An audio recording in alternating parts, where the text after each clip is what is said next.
राधे राधे प्रेमियों। वर्तमान परिस्थिति को देखकर मन बड़ा व्याकुल है, अधीर है। कई दिनों से सोच रहा हूँ क्या कहूँ क्या ना कहूँ। रात दिन एक ही खबर सुनने में आ रही है। सोचा क्यों ना थोड़ा सत्संग किया जाए, क्योंकि बिनु सत्संग विवेक न होई। श्रीमद् भागवत जी की एक बड़ी सुंदर कथा है, आपको सुनाता हूँ। आइए। करारविंदेन पदारविंदम मुखारविंदेन विनिवेशयन्तं वटस्य पत्रस्य पुटे शयानं बालं मुकुंदम मनसा स्मरामि। बंधुओं, श्रीमद् भागवत जी में एक प्रसंग आता है।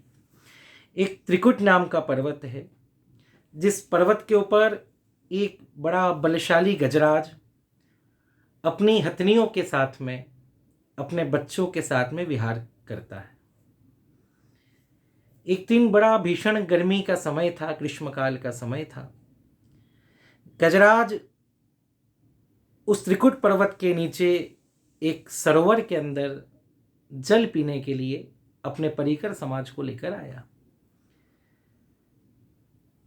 सबने पहले तो जल पिया और जल पीने के बाद उस जल के अंदर गजराज अपने परिकर समाज को लेकर क्रीड़ा करने लगा, जल क्रीड़ा करने लगा। जब वो जल क्रीड़ा कर रहा था तो धीरे धीरे जो सरोवर का जल है वो मैला होने लगा। तो सरोवर में एक जीव है जिसका नाम है ग्राह।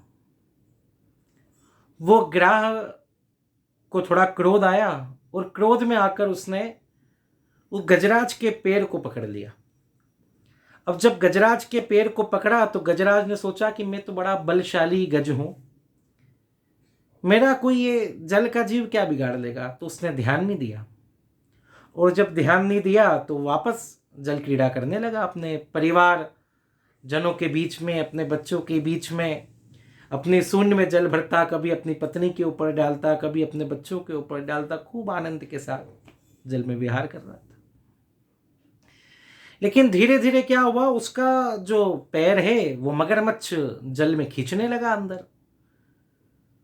जब ज्यादा वो हाथी अंदर जाने लगा तो पहले तो उसने अपना बल लगाया, पराक्रम लगाया कि अभी छुड़ा लूंगा मेरा पैर, लेकिन वो छुड़ा नहीं पाया।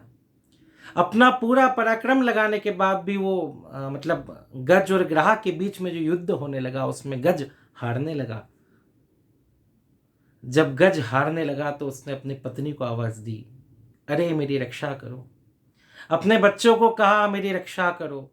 लेकिन पत्नी कहने लगी कि स्वामी, यदि हम आपकी रक्षा करेंगे तो ये ग्राह ने अभी तो आपका पैर पकड़ लिया है, कभी ये हमारा पैर पकड़ लेगा तो क्या होगा। तो हम तो नहीं आ सकते आपके बीच। सब वहां से जाने लगे, बच्चे भी जाने लगे, वो हथनियां भी जाने लगी, सब जाने लगे। हाथी मन में सोचता है कि आप लोगों के लिए, इस परिवार के लिए मैंने क्या कुछ नहीं किया, और आज इस संकट काल के अंदर इस परिवार ने मेरा साथ छोड़ दिया। यही तो होता भी है। सबने जब साथ छोड़ दिया तो हाथी के मन में विचार आया, अब मेरा कौन है।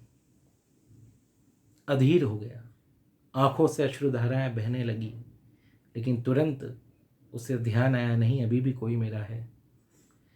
भगवान श्री हरि को याद करने लगा, हे प्रभु, हे नारायण, हे तीनों लोकों के स्वामी, अब आपके अलावा मेरा कोई नहीं है, मेरी रक्षा करो, मेरी रक्षा करो, मेरी रक्षा करो। मेरा प्रभु तो भाव का भूखा है। जैसे ही सुना मेरी रक्षा करो, मेरी रक्षा करो, गरुड़ पे आरूढ़ होकर श्री हरि वो गज के पास आ गए और अपने हाथ से उस हाथी को जल से बाहर निकाला। जब हाथी को जल से बाहर निकाला तो हाथी के पैर को उस मगरमच्छ ने पकड़ रखा था, वो भी बाहर आया। सुदर्शन चक्र के द्वारा भगवान ने उस ग्राह का मस्तक धड़ से अलग कर दिया और उस ग्राह का भी उद्धार कर दिया। ग्राह का उद्धार कर दिया। हाथी भगवान का स्तुति करने लगा, प्रभु आज सबने मेरा साथ छोड़ दिया लेकिन आपने आज मेरा हाथ पकड़ रखा है। बंधुओं, इस कथा को कहने का तात्पर्य मेरा केवल इतना है कि आज इस वर्तमान परिस्थिति में इस कोरोना रूपी ग्राह ने हमारा भी पैर पकड़ लिया है, और जब इसने हमारा पैर पकड़ा है तो हम भी चाह कर भी, हमारे बच्चे हमारा साथ नहीं दे पा रहे हैं, अपनी पत्नी हमारा साथ नहीं दे पा रही है, हॉस्पिटलों में जगह नहीं मिल पा रही है, तो बिल्कुल भी चिंता करने की आवश्यकता नहीं है।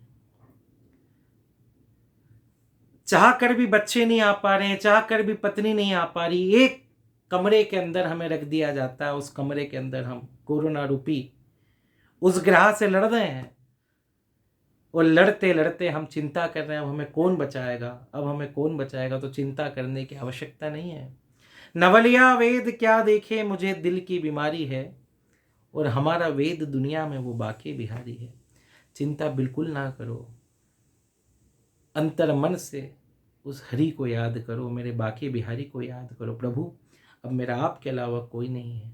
ओम नमो भगवते वासुदेवाय की माला करो, और माला करने के बाद उनको याद करो, प्रभु मेरी रक्षा करो, प्रभु मेरी रक्षा करो, प्रभु मेरी रक्षा करो। जब आप निर्मल मन से उनको याद करोगे, देखना मेरा भरोसा है आप इस कोरोना रूपी ग्रह से प्रभु आपको इस जंग में जिता के लेके आ जाएंगे, और आप पुनः स्वस्थ होकर अपने परिवार के साथ आनंद लोगे। कब लोगे? जब आप उस हरि को याद करोगे। इसलिए संकट काल में हमारा कोई नहीं है उनके अलावा, इसलिए केवल उनको याद करो, उनका चिंतन करो, उनका स्मरण करो। ये समय भी धीरे धीरे निकल जाएगा, प्रभु हमारे साथ है। इन्हीं बातों के साथ मैं अपनी वाणी को विराम देता हूँ। जय श्री राधे, जय श्री कृष्ण।